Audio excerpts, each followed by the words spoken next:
Hey guys, welcome back to my channel, and if you are new, I am Julie and I love doing thrift flips. Recently I did a video on my top 6 all-time favorite thrift flips, but I felt like I needed a whole separate video to do wood projects because that is my favorite medium to work with. I love working with wood. It's my favorite.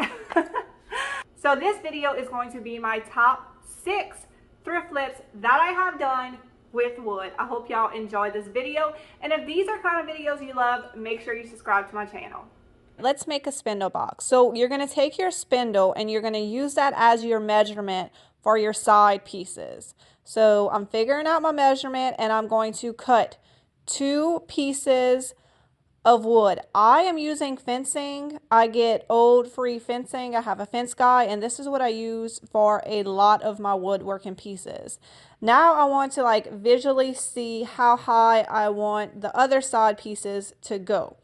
So I'm just putting my spindle up, seeing how far I want it, and figuring out the measurement. So I decided to go 20 inches high, which is pretty high, but I think this one, I just want it to be high and dramatic. So this option is totally up to you, just depending on what kind of spindle you have. If you want like a short, chunky box, or I want it like just a tall, more dramatic box. And then my side pieces, the ones that are 20 inches high, I decided to do a rounded edge. So all I did was looking around my shop for something round, and I'm just using that as a template. And then I'm taking my jigsaw out and I'm just going to quickly round out the edges, and I'm going to do this on both my 20-inch side pieces. Once all the pieces are cut, I'm ready to put it together. I'm going to be using my 18 gauge brad nailer. Now I haven't cut the bottom yet. I always save that part for last and use the measurements once the box is all the way together. Now when I'm putting my box together, I simply just put one nail in each side all the way around. That way it makes it easier if you kind of have to move the wood a little bit. You have a little bit of wiggle room. And then once all my pieces are in place with one nail, I go back and add more nails to each side, and this secures it firmly in place. And then I'm going to measure the bottom and attach that as well. Now I'm ready to paint. My bottom is on. I'm using the ready to use antiquing white paint from Walmart. It's about $13 a gallon. It's in a flat finish, so it kind of mimics chalk paint, but this is what I use for my wood. It still distresses very easy, and it's much cheaper than chalk paint. And then once my piece is all painted and dry, it took about 2 coats of paint, I'm going to just sand the edges. I like to lightly sand my pieces. I don't overly distress them. So I'm taking my orbital sander with 220 grit sandpaper and just hitting up all those edges of my box. Now I didn't film this part, but once I get my fence boards cut down to the size I need, I do sand them all before I put the box together. So it's getting a second sanding right here just to distress. Now we are ready to put the spindle on. I love when it has a really tight fit. That makes it so much easier to do because you can really get it in the exact spot that you want because the box kind of holds it in place for you. So normally when I do a spindle box, I put the spindle way at the top, but since I rounded out the edges of this, I thought it'd be really cute to bring the spindle down a little bit. So I'm just looking, making sure that my spindle is all straight. And now I'm using my 16 gauge brad nailer. And I really had to eyeball this one because these spindles are small. And luckily, I did it to perfection. So exciting. I got the nails exactly where they needed to be.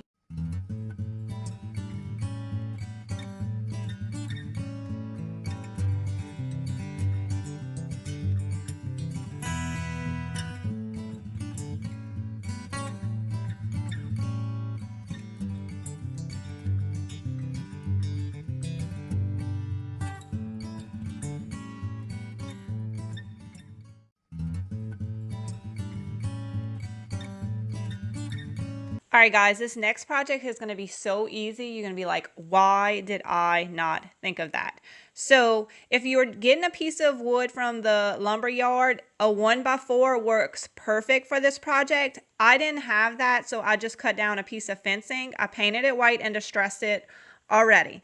And then you're going to figure out what size you want your shelves to be, like how long you want them to be, cut them down to size. And then I turn it over and simply nail the accordion shelf onto the white distressed shelf that I just made. So I'm just using my nail gun and I'm just shooting a few nails on each side, and that keeps the piece all together. So it will not move once you do this, and that is literally all you have to do, and it turns it into the cutest little shelf I have ever seen. These sell so good for me. The only problem is I cannot find any more of these accordion shelves. I haven't found any in a while.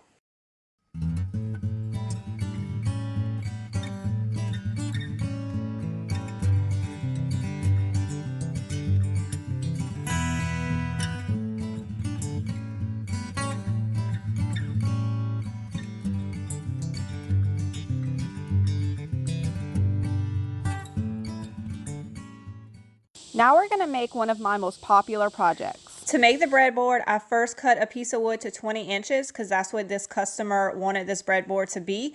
And then I like to use a stick to try to find the middle of the breadboard, and I just freehand a handle. And then I cut one side of the breadboard, and then I use that as a template for the other side. So you just want to turn it over, draw out the other side, and then cut it with your jigsaw, and that makes it even. That's, for me, the easiest way I found to do this, because even if you're using a template, you know, sometimes it doesn't match up. So it's best just to use a piece of wood to get it correct. And then you're going to use a twist drill bit. I looked up that term for y'all, so I used the correct term. A twist drill bit, and we're going to put a hole at the top of the breadboard. Next, I'm going to use a very rough sandpaper just to round out those edges. You can also use a grinder. If you watched my breadboard video, I use this as well to give it more of an antique look. But I'm going to give this piece an antique look using paint. So I'm not going to take out my grinder. I'm just going to use a high grit sandpaper, round everything out, and it'll look just as good in the end. So to antique this piece, I'm going to use the Waverly wax mixed with water. I love this technique to just give pieces a very matte, aged look. And I do the front and the back of the breadboard. So I'm just going to put this on the front, and then I'm going to put it on the back. And then to age the edges of this piece, what I'm going to do is I'm going to dip my brush into the antiquing wax mixture. So you'll see when it's not watered down, it comes out much darker. And if you look at an old antique piece, the edges are always darker. And I find it is easier to blend it in if you do it while the piece is still wet. And then the last step is to add this mineral oil. So y'all see how matte it dries once the antiquing wax water mixture is all dry. It's a very matte look. And so this mineral oil will kind of like bring back out the color, and it just gives it like a very beautiful effect. But if you want that ultra matte look, then I would not add the mineral oil.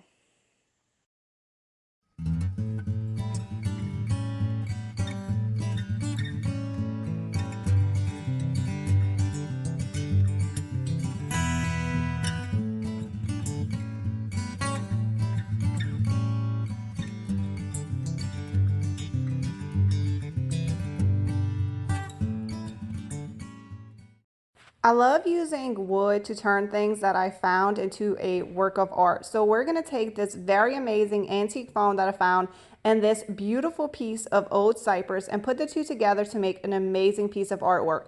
I just used an index card to figure out where the holes need to go to hang the phone on this piece of wood. I'm going to hang the phone on the screws, but just to make sure it stays securely on the piece of wood, I'm also going to use my Gorilla Glue clear grip adhesive and put that on the back of this phone, and then put it on the piece of wood, and then you want it to let it dry for 24 hours, and that should hold it securely in place.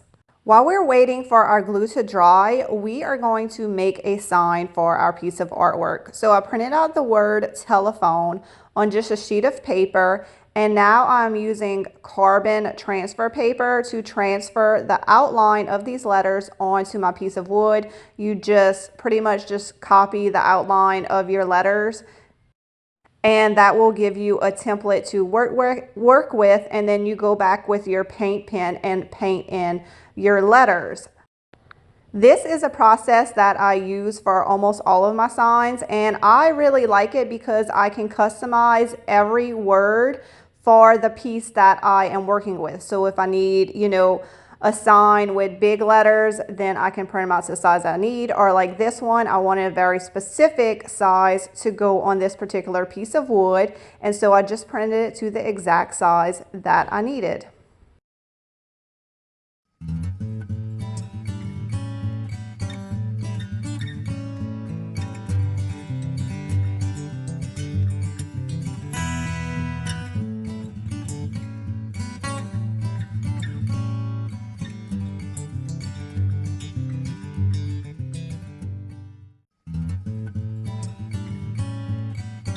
If you don't already know, chippy old spindles are my absolute favorite to work with, and I'm going to pair it with these flour tortilla thingies that I thrifted to create a match made in heaven. Y'all are not gonna believe how cute this project turns out. Some of these spindles do have nails sticking out of them. I have this nail puller in my Amazon store. It is the most amazing tool to have in your shop. I highly recommend it. You just take it and clamp it down to your nail, and then you just kind of pull it down and it just comes out. It's amazing. So I use it with my brad nailer if I get a wonky nail, but it also helps pulling old nails out. Using my miter saw, I'm going to cut both sides of the spindles. That way I know each side is level. And I also want all the spindles to be different sizes. So I'm just going to cut it where I think it should be, just to have these all at different heights. I do want to sell the set together, and I just think it looks so cute when you have a little collection of things, but they're all at different heights. I want to maintain as much as the character as possible on these spindles, so I don't want to sand them down. I'm just using a brush to clean them up, and then I'm going to take my blower and just blow anything that's on there off.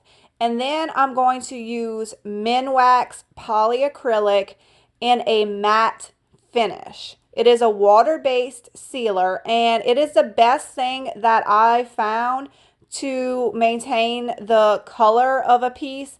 It has a nice matte finish, and it'll slightly darken the wood, as you can see, but it doesn't turn it yellow. So I'm going to put 2 coats of this on, and that'll seal in all this paint or anything that might want to chip off this piece. It'll keep that from happening. Now, if you don't have the Minwax polyacrylic, I have used Mod Podge before, and that also works. Just make sure you're using a matte finish. Definitely best for a farmhouse look instead of something with a high gloss. To paint the top pieces, I'm going to use my spray gun. I purchased this from Harbor Freight, and it is filled with Rust-Oleum white chalk paint. I really want to get a zero gravity paint sprayer, but this one just won't die, so I haven't purchased a new one yet. So you can actually see the paint is kind of beading up. This doesn't happen often, but when it does, you can spray Rust-Oleum clear coat on it, and that'll help the paint to bond to the piece. You could also just use Rust-Oleum spray paint in the color that you want, but that's not an option for me today because I don't have the color that I want and I'm not going to the store. So I'm going to spray the clear matte on, and then I'm going to go back with my sprayer and spray again, and it should go on perfectly. So once it has a coat of the Rust-Oleum on it, the paint is going on much better. Once everything's dry, I just want to lightly distress just the tops of these pieces. So I'm just using a low grit sandpaper and I'm just going to hit it along the edges just to very lightly distress this piece. I am using Gorilla Clear Grip adhesive. Sorry, that is upside down right there.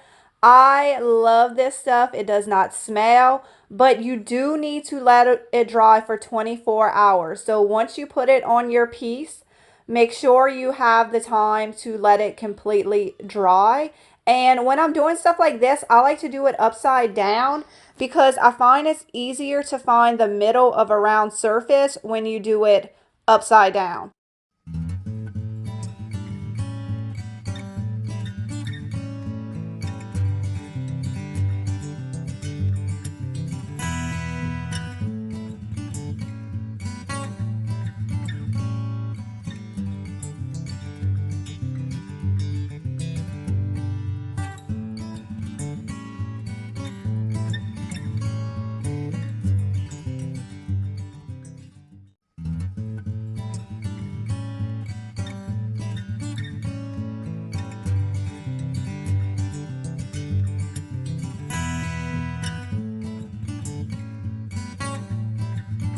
For this project, we're going to be making a really cute, simple bench out of scrap wood. The first thing I want to do to make the bench is cut the pieces of wood to size. So I want my top to be 3 feet. I decided that would be a good size for a small bench. And then the legs will be 17 inches. It'll be high enough for somebody to sit if they wanted, but also be a great size for a little decorative bench. And to make sure my feet are the same size, I measured the first one with a tape measure, and then for the second piece, I always use the piece of wood I already cut to measure, and that way I know they're the same size. Now for the feet, I decided I want them to be a little bit thinner than the top, so that way it doesn't go all the way across, you know what I mean? So I'm just cutting off a little piece about maybe 1.5 inches. That way the legs will be a little bit smaller than the top. And then I'm going to cut out a triangle template for the legs. I like to cut it out ahead of time on a piece of wood, that way I can see if the height and everything is good. And then I'm going to trace a pattern and then cut with my jigsaw. Now this wood is very thick, so it did take a little bit of time and effort to cut these, but you can definitely still cut thick wood. It is possible, it just takes a little more effort. And then for the top, I want to round out the edges. I think that's just a nicer look. I'm just freehanding it with my jigsaw. And then once all the cuts are made, I'm going to give the whole piece a good sanding.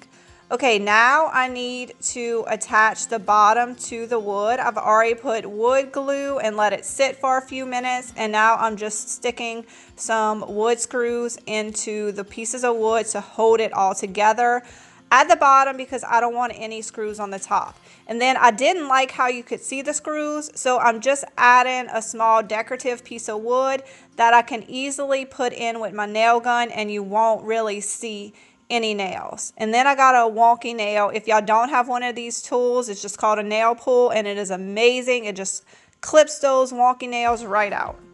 Okay, to finish off this piece, so that all the pieces of wood kind of blend together, the new cuts, the old cuts, the different types of wood, I'm just using my watered down Waverly antiquing wax, and I'm just going to put that on the entire piece and let it dry.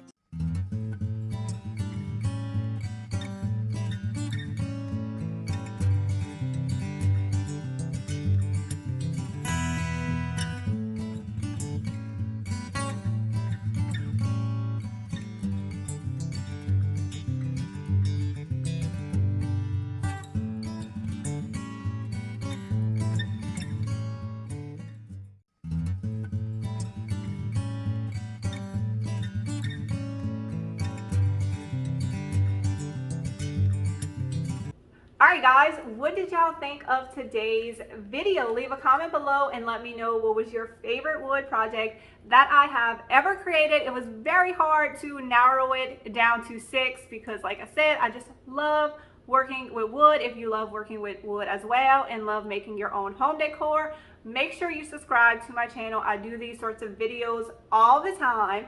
Y'all have a wonderful day, and I will see y'all on the next video. Thanks for watching, and give this video a big